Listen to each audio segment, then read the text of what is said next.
நாட்டுக்காக உழைப்பதற்கே அண்ணா பிறந்தார்.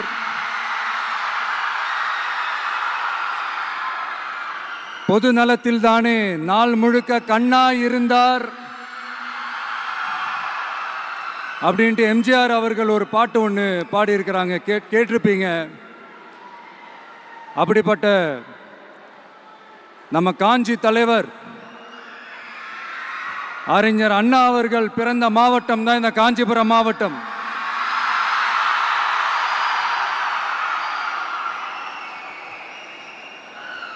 தன்னுடைய வழிகாட்டின்றதுனாலேயே தான் ஆரம்பிச்ச கட்சியினுடைய கொடியில அறிஞர் அண்ணா அவர்களை வச்சவர் எம்ஜிஆர். ஆனா அறிஞர் அண்ணா அவர்கள் ஆரம்பிச்ச அந்த கட்சியை அதுக்கப்புறம் கைப்பற்றினவங்க என்னெல்லாம் பண்றாங்கன்னு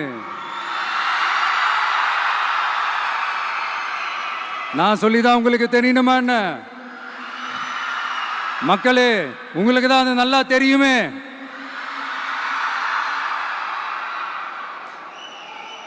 தனிப்பட்ட முறையில் எங்களுக்கும் அவங்களுக்கும் எந்த பிரச்சனையும் கிடையாதுங்க. எந்த வாய்க்கா வரப்பு தகராறுலாம் எதுவுமே கிடையாதுங்க.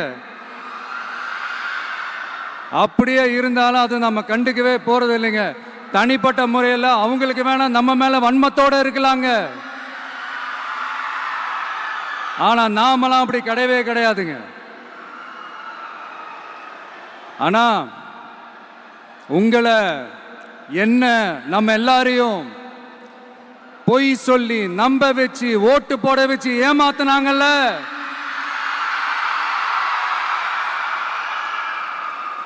அப்படி ஏமாத்தி ஆட்சிக்கு வந்து நல்லது செய்யற மாதிரி நடிக்கிறாங்கல்ல, நாடகம் ஆடுறாங்கல்ல, அவங்கள எப்படி நம்ம கேள்வி கேட்காம இருக்க முடியும்? அதனால அவங்கள நம்ம கேள்வி கேட்காம விட போறதே இல்லை.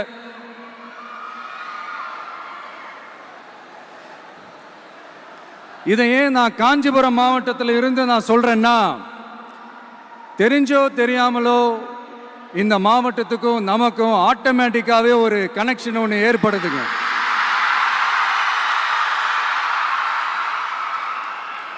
ஏன்னா நம்மளுடைய முதல் கள பயணத்தை தொடங்கினதே பரந்தூர்ல இருந்து தான். பரந்தூருக்கு போய் அந்த மண்ணில் நின்று அந்த மக்களுக்காக கேள்வி கேட்டதும் இதே அண்ணா அவர்கள் பிறந்த காஞ்சிபுரம் மாவட்டம் தான். இன்னைக்கு ஒரு பெரிய மனவேதனைக்கு அப்புறம் இந்த மக்கள் சந்திப்பு நிகழ்ச்சிக்கு வந்திருக்கிறதும் அதே அண்ணா அவர்கள் பிறந்த காஞ்சிபுரம் மாவட்டம் தான்.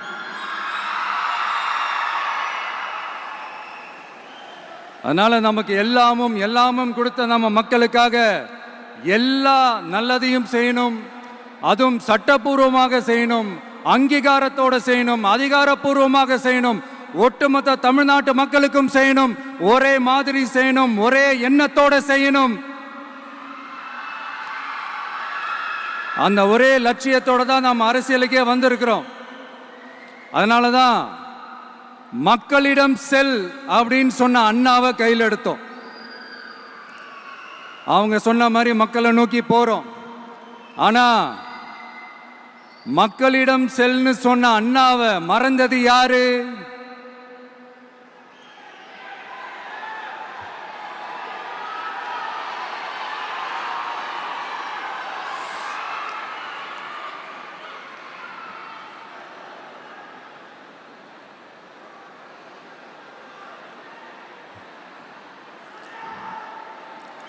கொள்கையா?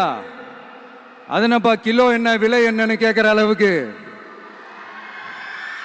அப்படி ஒரு கட்சியை ஒன்று நடத்திக்கிட்டு அந்த கட்சியினுடைய தலைவர் தமிழ்நாட்டு முதல்வர் சொல்றாரு, நமக்கு கொள்கை இல்லையா?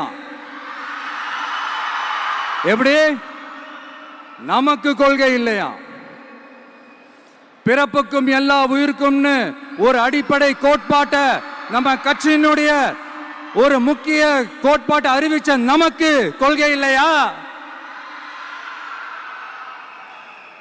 எல்லாருக்கும் எல்லாமும் கிடைக்கணும், சமூக நீதி கிடைக்கணும். அந்த சமூக நீதி உண்மையான சமூக நீதியா இருக்கணும். சாதி வாரி கணக்கெடுப்பு நடத்தணும்னு ரொம்ப ஸ்ட்ராங்கா சொன்ன நமக்கு கொள்கை இல்லையா?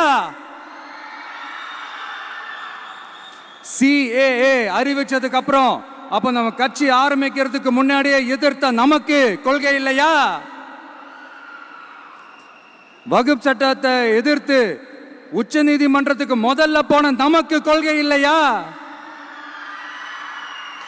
நீட்ட வந்தா ஒழிச்சிருவேன், நீட்ட வந்தா அழிச்சிருவேன், ஆட்சிக்கு வந்தவனே ரத்து செய்யறதே நீட்ட தான், அப்படி இப்படின்னு கதையெல்லாம் விடாம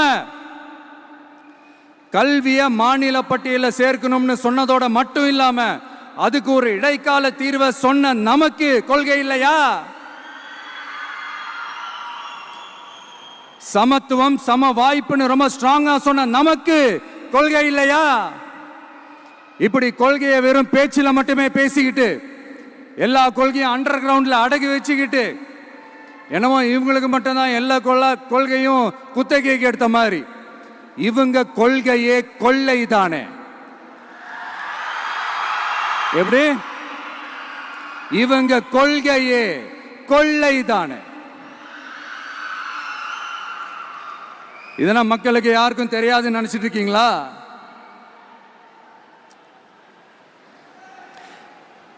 எங்க கட்சி ஒன்றும் சங்கரமணம் இல்லைன்னு சொன்னது யாரு? யார் சொன்னாங்க? ஏன் சொன்னாங்க? எதுக்கு சொன்னாங்க? இப்போ உங்க கட்சியில என்ன நடந்துகிட்டு இருக்குது அதையும் கொஞ்சம் யோசிச்சு பாருங்க, இதையும் கொஞ்சம் யோசிச்சு பாருங்க. அதனால பாப்பா, பவள விழா பாப்பா, நீ பாசாங்கு காட்டாத பாப்பா. நீ நல்லவர்கள் போல் நடிப்பதை பார்த்து நாடே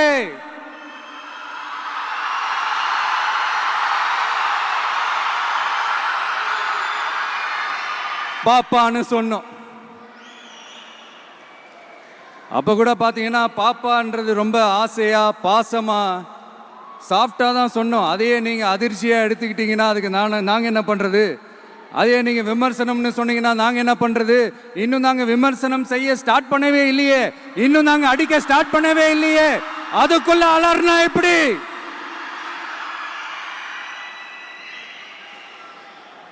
அதனால உங்க அரசவை புலவர்கள் யாராவது இருந்தாங்கன்னா கர்ச்சீஃப் எடுத்து அவங்க கண்ணீரை துடைத்து விடுங்கள். சரி, அது அவங்க பிரச்சனை, அவங்க பார்த்துக்கிட்டோம். நமக்கு எப்பவுமே மக்கள் தாங்க, மக்களுடைய பிரச்சனை பத்தி பேசுறது தான். இன்னைக்கு நம்ம காஞ்சிபுரம் மாவட்டத்துக்கு வந்திருக்கிறோம். இங்க மக்கள் ஃபேஸ் பண்ற அந்த பிரச்சனையை பத்தி நம்ம பேசி ஆகணும்.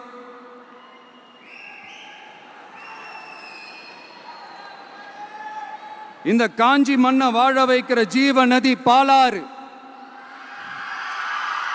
உயிர் நதி பாலாறு. இந்த மக்களோட உயிரோடவும் ரத்தத்தோடும் கலந்து ஓடுவது பாலாறு. அந்த பாலாறை இன்னைக்கு பெரியார் பெயரையும் அண்ணா பெயரையும் சும்மா பேருக்கு வச்சுக்கிட்டு ஆட்சி நடத்துறவங்க என்ன பண்றாங்க தெரியும்ல? சுரண்டிட்டாங்க, கொள்ளையடிச்சிட்டாங்க, நாசம் பண்ணிட்டாங்க, மோசம் பண்ணிட்டாங்கன்னு இன்னும் என்ன வேணாலும் சொல்லலாம். ஆக மொத்தம் அழிச்சிட்டாங்க. இதை நான் ஏதோ போற போக்கில் ஏதோ அடிச்சு விடலங்க, ஆதாரத்தோட தான் சொல்றேன். அனுமதிக்கப்பட்ட அந்த லெவலை தாண்டி 22,70,000 யூனிட் மணலை கொள்ளையடிச்சிருக்கிறாங்க. ஆக மொத்தம் இதுல அவங்க அடிச்ச கொள்ளை எவ்வளவு தெரியுமா? ரொம்பலாம் இல்ல, கம்மி தான். 4,730 கோடி. கம்மி தான் இல்ல?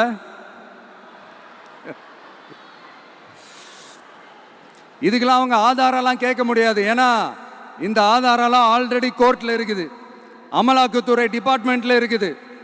அந்த டிபார்ட்மெண்ட்ல வேலை செஞ்ச சில நல்லவர்கள் அவங்க அடிச்ச அந்த கொள்ளையெல்லாம் தாங்க முடியாம வெளியில சொன்ன அந்த ஆதாரங்கள், இதெல்லாம் சம்பந்தப்பட்டவங்களுக்கு இன்னும் நல்லாவே தெரியும்.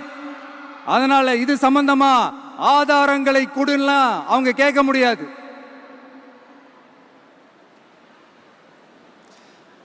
மணலை கொள்ளையடிச்சா நீர்நிலைகள் அழியும், ஏரி குளம் கண்மாய் எல்லாம் அழியும்.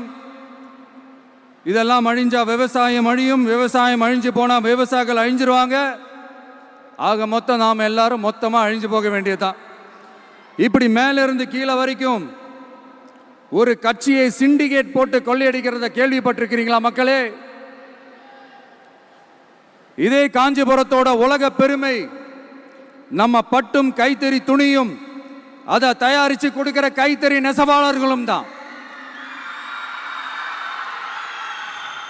காஞ்சிபுரம் பட்டுன்னு சொன்னா உலகத்துக்கே தெரியும். ஆனா அதை தயாரிச்சு கொடுக்கிற நெசவாளர்கள் நிலை என்ன தெரியுமா? வறுமை, துன்பம், கந்துவட்டி கொடுமை.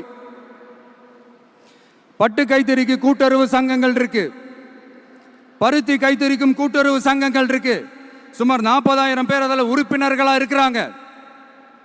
அது போக சாய தொழில், தறிப்பட்டறை தொழில் இதை நம்பி 40,000 குடும்பங்கள் இருக்கு. ஆனா அவங்களோட ஒரு நாள் கூலி எவ்வளவு தெரியுமா? வெறும் 500 ரூபா தான். அதை கொஞ்சம் அதிகப்படுத்தி கொடுங்கன்னு போராடி போராடி பார்த்து ஒன்றும் நடக்கல. இதோட அவங்க கஷ்டம் முடிஞ்சுதா? வடகிழக்கு பருவமழை அந்த 500 ரூபா கூலிக்கு வேட்டு வச்சிடுச்சு. எப்படி விவசாயிகள் டெல்டா மாவட்டங்களில் மழையால் பாதிக்கப்பட்டாங்களோ, அவங்கள கண்டுக்காம எப்படி இந்த அரசாங்கம் கைவிட்டுடுச்சோ, அதே மாதிரி தான் நம்ம கைத்தறி நெசவாளர்களும் மழையால் பாதிக்கப்பட்டிருக்கிறாங்க. அடுத்து இந்த காஞ்சிபுரம் மாவட்டத்தோட பஸ் ஸ்டாண்டு 60 வருஷத்துக்கு முன்னாடி கட்டினதான். அண்ணா அவர்கள் ஆட்சிக்கு வந்தப்போ கட்டியிருப்பாங்க போல. அது இன்னும் புதுப்பிக்க கூட முடியாம கேட்டா என்ன சொல்லுவாங்க? அந்த லேண்டு வந்து கேஸில் இருக்குது. இல்லை, நான் கேட்குறேன், ஒரு கவர்மெண்ட்னால வேற ஒரு நல்ல இடத்தை தேர்வு செஞ்சு ஒரு பஸ் ஸ்டாண்ட் கட்டி தர முடியாதா?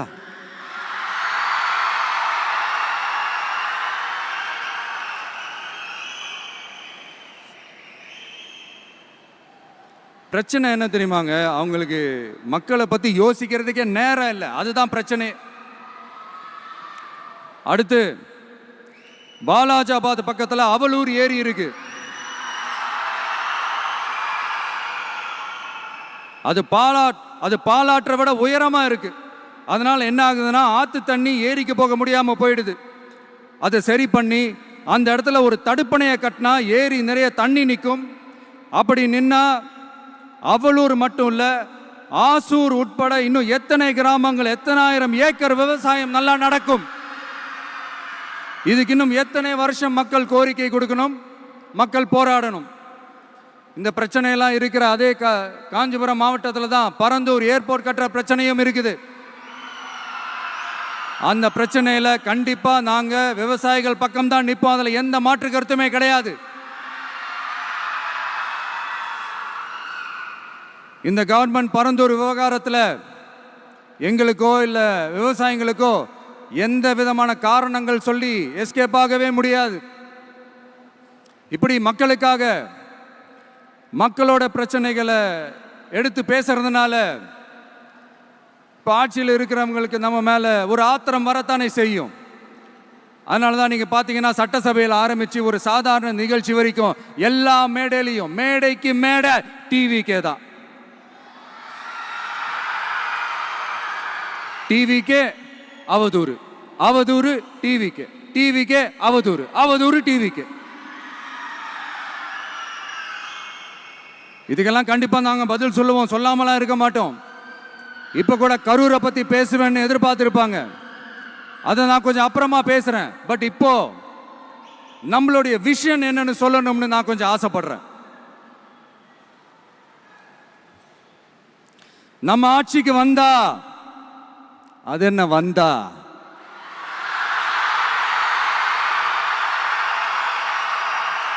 வருவோம். மக்கள் கண்டிப்பா நம்மளை வர வைப்பாங்க.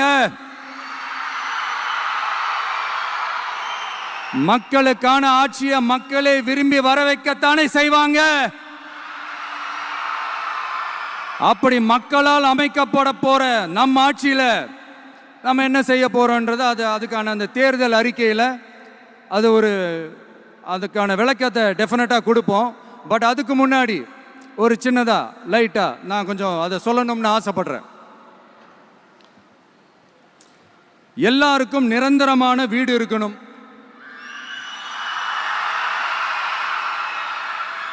ஒவ்வொரு வீட்டுக்கும் ஒரு மோட்டார் சைக்கிள் வாகனம் உறுதியா இருக்கணும். காரும் தான் லட்சியம். அதுக்கான வசதி வாய்ப்பை உருவாக்குற அளவுக்கு பொருளாதார வளர்ச்சிக்கு வழியை உண்டாக்கணும். ஒவ்வொரு வீட்டில் இருக்கிற ஒவ்வொருத்தரும் மினிமம் டிகிரி படிச்சிருக்கணும்.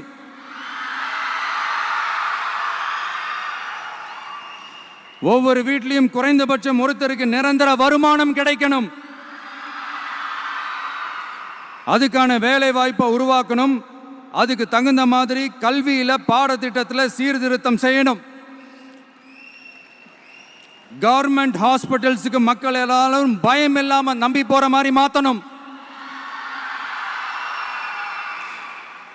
பருவமழை காலத்தில் ஏற்படுற வெள்ளத்தால ஊரும் சரி மக்களும் சரி விவசாயமும் சரி பாதிக்கப்படாம இருக்கணும். அதுக்கு 4000 கோடி திட்டம்னு ஒரு உருட்டுனாங்களே, அந்த மாதிரிலாம் எதுவும் இல்லாம உண்மையான ஒரு பாதுகாப்பு திட்டத்தை உருவாக்கணும். மீனவர்களோட, தொழிலாளர்களோட, நெசவாளர்களோட, அரசு ஊழியர்கள் மற்றும் ஆசிரியர்களோட கருத்து கேட்டு அவங்களுக்கான பாதுகாப்பு மற்றும் வளர்ச்சி திட்டங்களை உருவாக்கணும். உருவாக்குறது மட்டும் இல்லை, அதை செயல்படுத்தணும். முக்கியமாக இண்டஸ்ட்ரியல் டெவலப்மெண்ட்ஸில் கான்சென்ட்ரேட் பண்ணணும். எல்லாத்தையும் விட ரொம்ப ரொம்ப முக்கியம், சட்டம் ஒழுங்க ரொம்ப ஸ்ட்ரிக்டாக வச்சிருக்கணும்.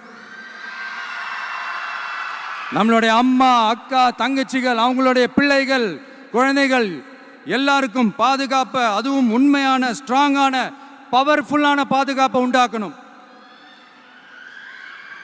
அண்ணா யூனிவர்சிட்டியில நடந்த அந்த பெண்ணுக்கு நடந்த அந்த பிரச்சனை மாதிரியோ, இல்ல கோவையில் நடந்த அந்த கல்லூரி பெண்ணுக்கு நடந்த பிரச்சனை மாதிரியோ அதெல்லாம் நடக்க விடவே கூடாது. நம்ம வீட்டு பெண்கள் ஸ்ட்ராங்கா, பயமே இல்லாம தைரியமா இருக்கணும்.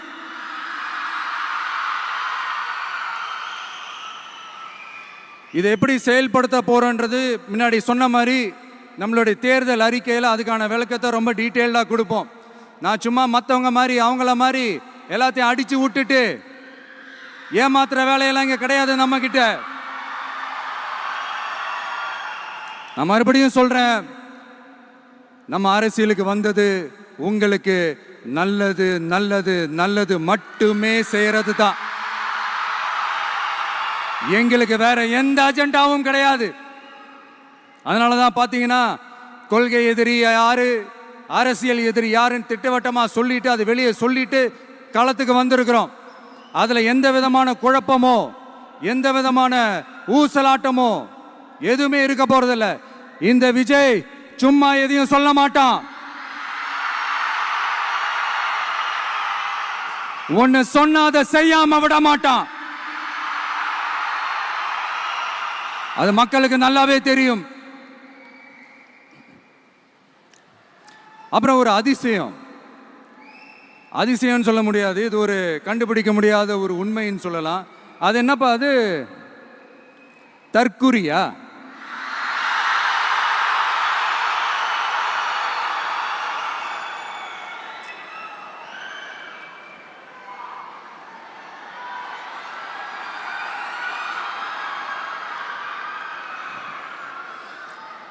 நம்ம டிவிகேக்கு சப்போர்ட் பண்ற கோடிக்கணக்கான லட்சக்கணக்கான மக்கள், நம்மளுடைய நண்பிகள், நம்மளுடைய ஜென்சி கிட்ஸ் எல்லாரையும் தற்குறிகள்னு சொல்லி வாங்கி கட்டிக்கிட்டு இப்போ அவங்களாம் தற்குறியெல்லாம் கிடையாது, அப்படிலாம் அவங்கள கூப்பிடாதீங்க, அவங்க சங்கிகள்லாம் கிடையாது, அப்படிலாம் அவங்கள கூப்பிடாதீங்கன்னு சொல்லி ஒரு குரல். யாருடா அந்த குரல் அப்படின்னு பார்த்தா, இப்ப ரீசெண்டா அறிவு திருவிழான்னு ஒன்று நடத்தினாங்கல்ல, சாரி அவதூறு திருவிழா. அதுல அவங்க தலைமையே குழப்புற மாதிரி, அறிவு கண்ணை திறந்து வைக்கிற மாதிரி ஒருத்தர் பேசியிருக்கிறார். அவர் யாருன்னா அது அவங்களோட எம்எல்ஏவே.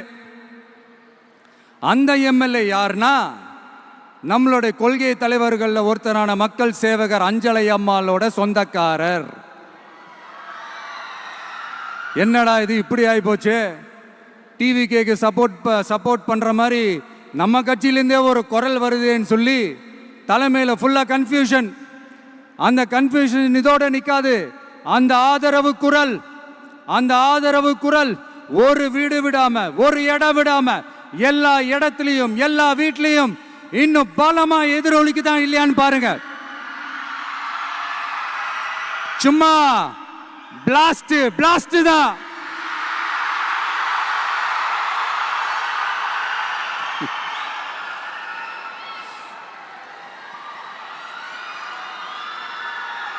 இது இன்னைக்கு நேத்தெல்லாம் நடக்கலைங்க.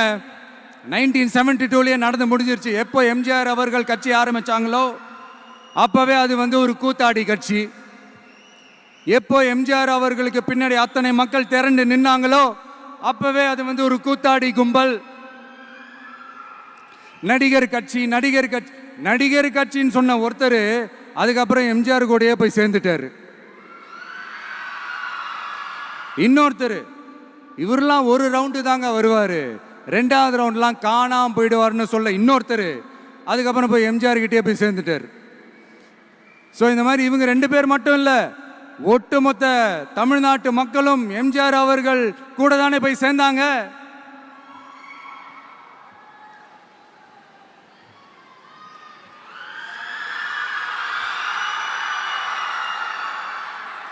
அதனால இது வரலாறு.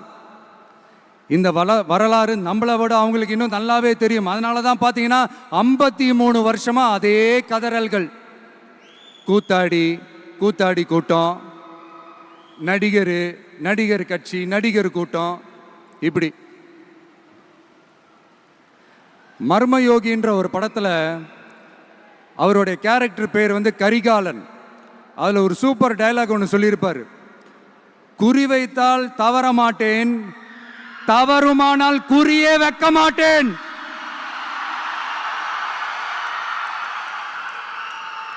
இதெல்லாம் யாருக்கு சொல்றோம், எதுக்கு சொல்றோம்னு புரிய வேண்டியவங்களுக்கு புரிஞ்சா நல்லா இருக்கும். ஏண்டா இந்த விஜய தொட்டோம்,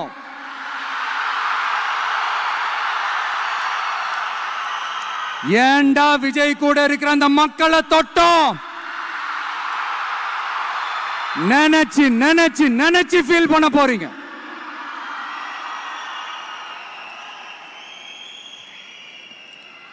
அப்புறம் நமக்கு இந்த அரசியல் புரிதல்லாம் இல்லை, அது இல்லை, இது இல்லை.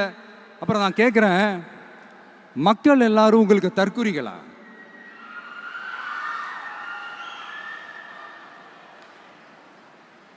அதே மக்களோட ஓட்டு வாங்க போற நாம தற்குறிகள்னா அப்ப இவ்வளவு நாள் அதே மக்கள் கிட்ட இருந்தானே நீங்க ஓட்டு வாங்கிட்டு இருந்தீங்க.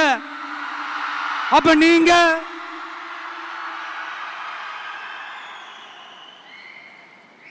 அந்த மக்களுக்கு நீங்க காட்டுற மரியாதையும் நன்றியும் இதுதானா? ஒண்ணு மட்டும் சொல்றேன், எழுதி வச்சுக்கோங்க. இந்த தற்குறின்னு சொல்றீங்கல்ல, இந்த தற்குறிகள்லாம் ஒன்னா சேர்ந்துதான் வாழ்நாள் பூரா விடையை கண்டுபிடிக்காத முடியாத அளவுக்கு உங்க அரசியலே ஒரு கேள்விக்குறியாக்க போறாங்க.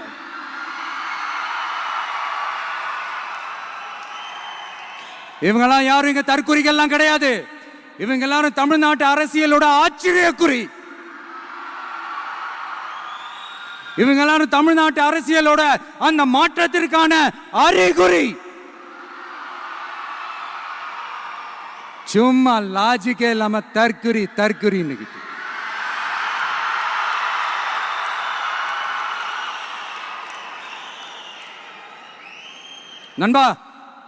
நண்பி,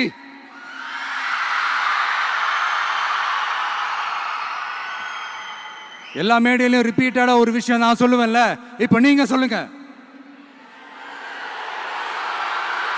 ஒண்ணு, இன்னொன்னு, ரிப்பீட்.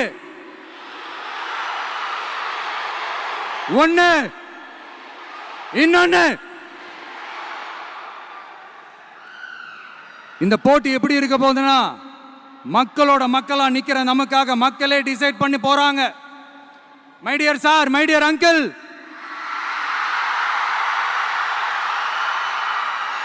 ஆல்ரெடி டிசைட் பண்ணியாச்சு. கான்பிடண்டா இருக்க மக்களே, நல்லதே நடக்கும், வெற்றி நிச்சயம். மீண்டும் சந்திக்கும் வரை நன்றி, வணக்கம்.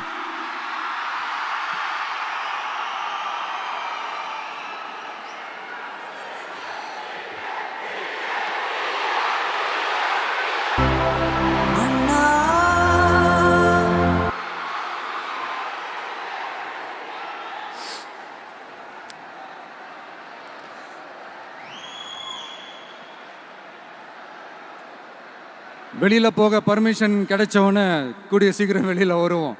அதனால தான் இப்படி ஒரு ஏற்பாடு. எல்லாரும் இருந்து சாப்பிட்டு போகணும்.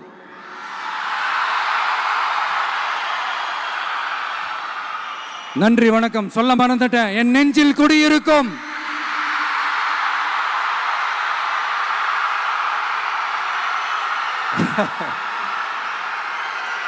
Sorry, slip my mind. Thank you. மீண்டும் சந்திக்கும் வரை நன்றி, வணக்கம்.